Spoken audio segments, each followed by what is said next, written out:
Merhabalar, kanalıma, videoma hoş geldiniz. Bugün sizlerle yakadan başlamalı yelek, hırka ikisi de olabilir. Yakadan başlayacağız. Bir takipçim bundan önceki videolarımda kısa satırla yaka düşürmeyi anlatmıştım ama daha ayrıntılı ve yakından anlatmamı istediği için bir yakadan başlamalı yelek tekrar yapacağız beraber. Ben şu anda ilk başlangıç lastiği için sırf lastiği başlamak için 3 numarayla başlayacağım. Daha sonra 3,5 numara şişe geçeceğim. Şu anda 3 numara şişle başlangıçlarımızı yapalım. İpim dağılmasın diye ben içten çıkartıyorum arkadaşlar. Şimdi normal nasıl başlıyorsanız başlangıcınızın şişimize 87 ilmek başlayalım arkadaşlar. Ben bu şekilde başlıyorum. 87 ilmek atıp geliyorum. 87 ilmek başladım. Şişimde şu anda 87 tane ilmek var. Şimdi ilk sıram olduğu için ilk ilmeğimi örüyorum. Bir düz, bir ters. Şimdi başlangıçlarımı lastik yapacağım. Bir düz, bir ters öreceğiz.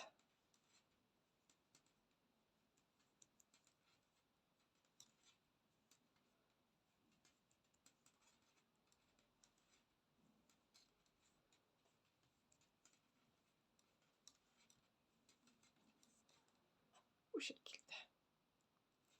Lastik arkadaşlar bir düz, bir ters.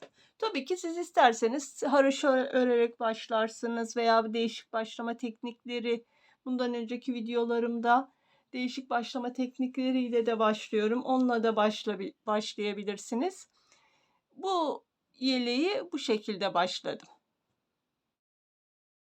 Şimdi modelimde bir düz, bir ters 5 sıra ördüm. Şu anda arka sıradayım. Şimdi ön patların düzgün durması için güzel bir yöntem yapacağız arkadaşlar beraber. Şimdi 2 tane arka tarafta 2 tane ilmeğim kaldı. Bu 2 tane ilmeğimi örmeden aldım. Şu anda pardon, bu tarafım ön taraf. Şimdi arka tarafa geçtim. 5 sıra ördüm çünkü. Şimdi düz örgülere geçeceğim. İki taraftan da düz örgü öreceğim. Haroşa görüntüsü elde edeceğim. Şimdi bu iki örmeden aldığımı burada 2 sıra 2 taneyi şu şekilde örüyorum. Şimdi arka sıradayım. Arka sıradan hepsini düz, ön sıradan da düz örüp haroşa 2 sıra yapacağım. Ondan sonra ayrımlara geçeceğiz ve şiş değiştireceğim arkadaşlar. Şu anda 3 numara şişle örüyorum. 3,5 numara şişe geçeceğim. Eliniz bolsa 3'te de devam edebilirsiniz. Benim elim çok sık olduğu için 3,5 hatta 4'te bile örebilirim. Ama bebek örgüleri ince şişle daha güzel duruyor. Sona geldim. Sondan tekrar şu 2 tane ilmeğimi şu şekilde örmeden aldım. Arkaya geçiyorum. Şu 2 ilmeği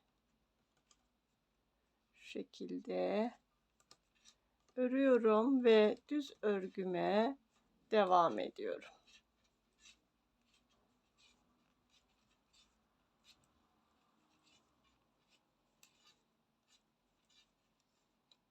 Hepsini düz örgü ördüğüm için ipi kendi tarafıma alıyorum. 2 tane örmeden alıyorum. Tekrar ön sıraya geçince ön sıradan şöyle içten düz olsun istiyorum. Yine bir sıra daha düz örgüme devam ediyorum.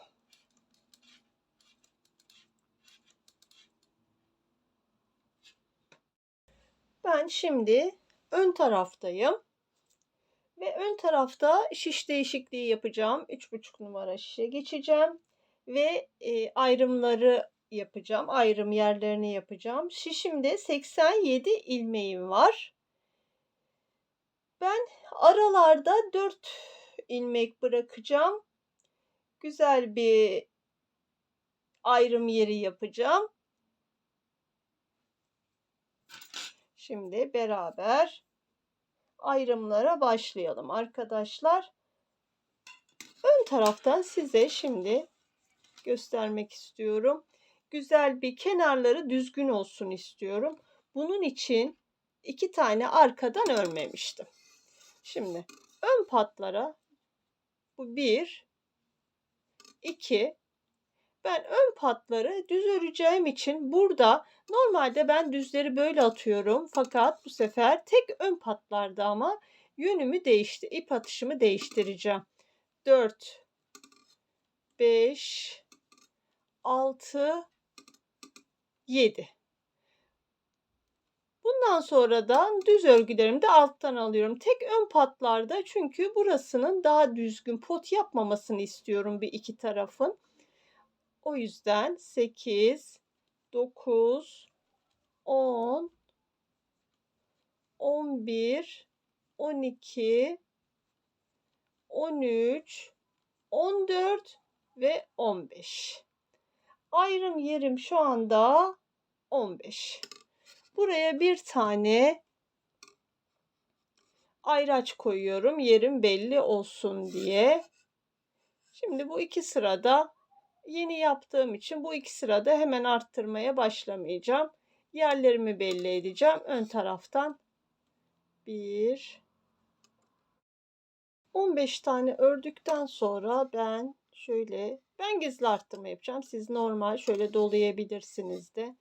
Gizli arttırmadan sonra yerim belli olsun diye bir ayraç takıyorum.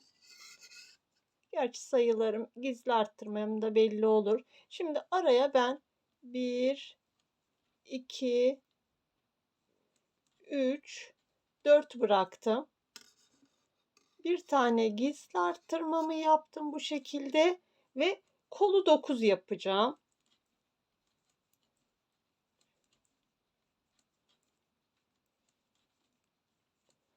Yedi, 8, 9. Gizli arttırmamı yapıyorum ve bir tane ayraçımı bırakıyorum. 4 tane aralara bırakmıştık. Tekrar bir gizli arttırma ve burada 23 tane arkaya ilmek bırakıyorum. 3,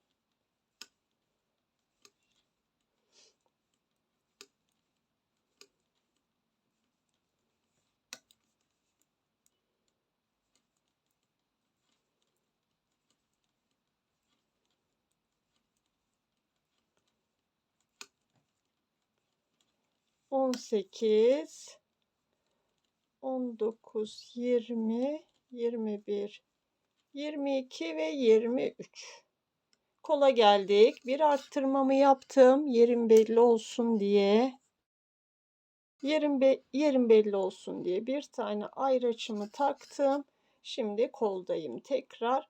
Kolu 9 örüyorduk. 2, 3, 4, bir tane, 4 tane ördükten sonra bir tane daha arttırmamı yaptım. Şimdi 9.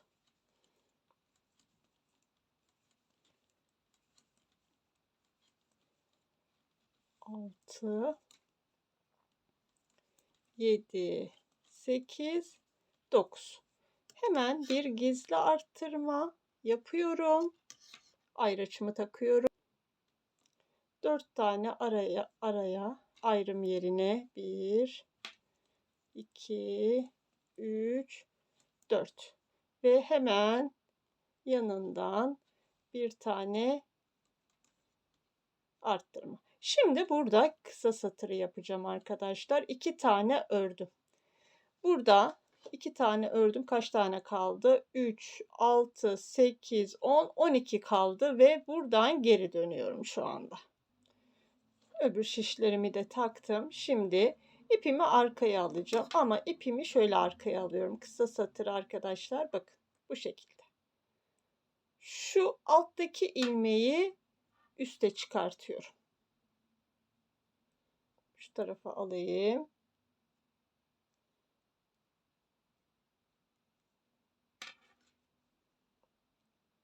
Bakın. 2 ilmek gibi görünüyor. Bu şekilde yaptım. Şimdi arka taraftayım. İpi ön tarafa alıyorum. Aslında tek ilmek, alttaki ilmeği çevirdiğim için 2 ilmek gibi görünüyor. Şimdi arkadan bu, bakın, arttırdığım ilmek hemen kendini belli ediyor. 4 tane, 2, 3, 4 tane. Ayrıçımı bu tarafa alıyorum. Şimdi yine öbür kenara gelene kadar, tam gelmeden tabii ki, hepsini böyle bu şekilde ters örgü örelim. Tekrar sona geldik. Arttırmamı ördüm. Arttırdığım ilmeği şimdi tekrar kısa satır yapacağız arkadaşlar. Şu son ilmeğimi, bakın, örmeden aldım bunu. Örmedim. Şimdi öreceğim. Şimdi örüyorum ve bakın şu şekilde tek ilmek bu. Çeviriyorum. Ve hemen arka tarafa dönüyoruz. Ve devam ediyoruz arkadaşlar. Arttırmalarımıza, arttırma yerine geldim. Ben artık ayraçları bırakacağım. Arttırmalarım belli çünkü. Burada bir arttırma yapmışım. 4 taneydi ara yerlerim. 3, 4. Bakın arttırmaya geldim. Yerim belli. Tekrar arttırmamı yaptım. Kol 9'du. Şimdi 11.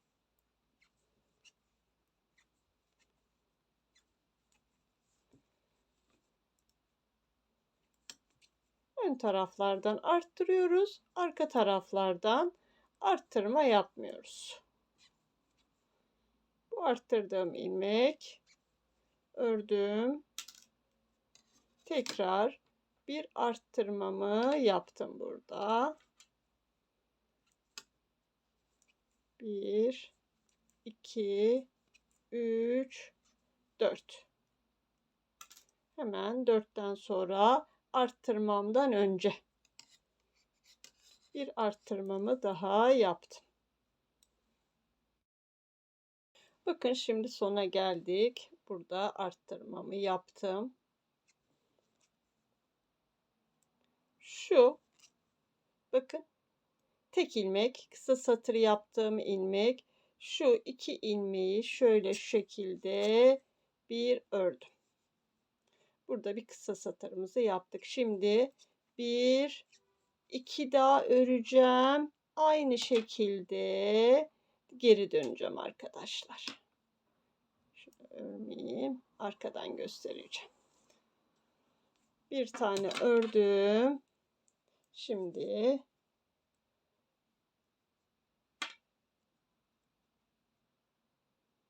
arkadan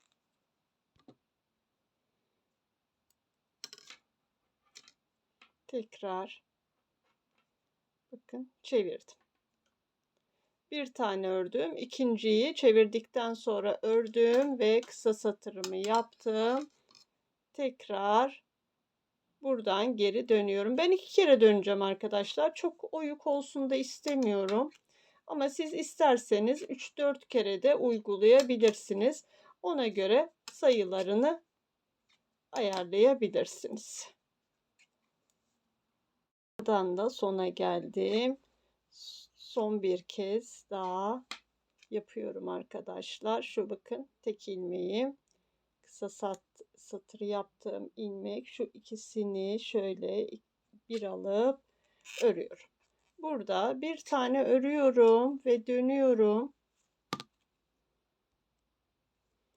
Şunu şişime alıyorum. Örüyorum ve son kez kısa satırımı yapıyorum arkadaşlar. Bu ikinci yapışım. Hemen şöyle arkaya alıyorum.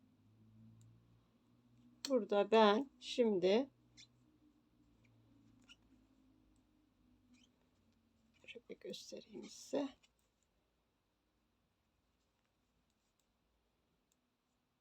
Bakın. Şimdi burada ben ara yerlere farklı bir model uygulayacaktım. Şöyle çevireceğim arkadaşlar. İlk önce sonrakini örüyorum. Bunu pardon alttan geçireyim. Öbürü üstten olsun. İkisi de dış tarafa baksın. Tabii ki siz nasıl isterseniz. Ben ikisinin de dış tarafa bakmasını istiyorum. İlk önce sonrakini örüyorum. Üstten aldım. Şimdi şu iki ilmeğimi de alttan alıyorum. Burada bir küçük saç örgümü yapıyorum ikili. Ve ondan sonra hemen arttırmamı da yapıyorum. Bir daha göstereyim arkadaşlar. Şimdi koldayız. Kolu yapıyoruz.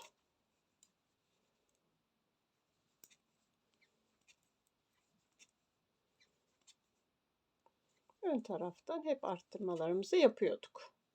Evet. Şimdi ilk önce arttırmamı yapıyorum. Şu şişlerimi alttan, bu ilmeklerim alttan, şu sonraki ilmeği şöyle ilk önce örüyorum, üstten alıp diğer ilmeklerimi alttan alıyorum ve ön tarafa bakıyor. İki tanesini örüyorum ve burada hemen bir arttırmamı daha yapıyorum. Çevirmemi yaptım. Ara yerlere, ayrım yerlerine ben bu sefer 4 tane bıraktım. 2-2 çeviriyorum.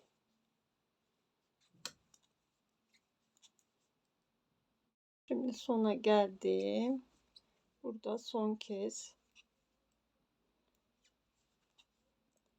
kısa satırımı yapacağım arkadaşlar.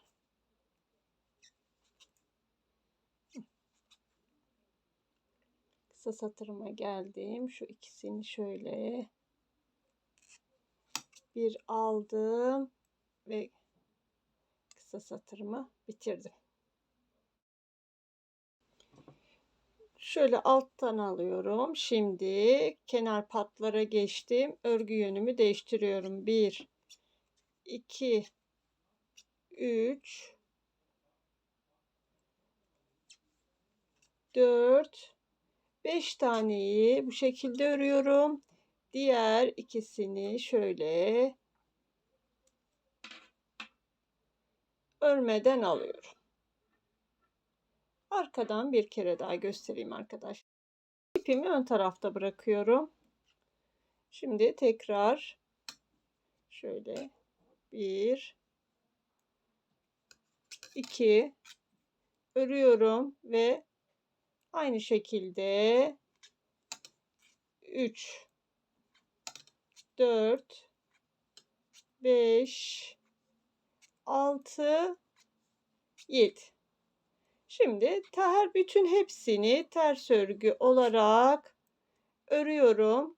Diğer tarafta bir tane kalmıştı. Bir tane daha yapıyordum. Kısa satır. Diğer taraftan da örüp böyle dümdüz geleceğim ve kısa satırlarım bitmiş olacak arkadaşlar. Arka taraftayım ve burada da son kez bakın çevirdiğim şu 2 ilmeği bir alıyorum. Bu 2 ilmek değil, tek ilmek, kısa satır yaptığım için, çevirdiğim için 2 görünüyor. Şu ikisini de bir alıyorum. İki taraftan da 2 kere çevirdim. 4, 5, 6, 7. Şimdi kenara geçiyorum arkadaşlar.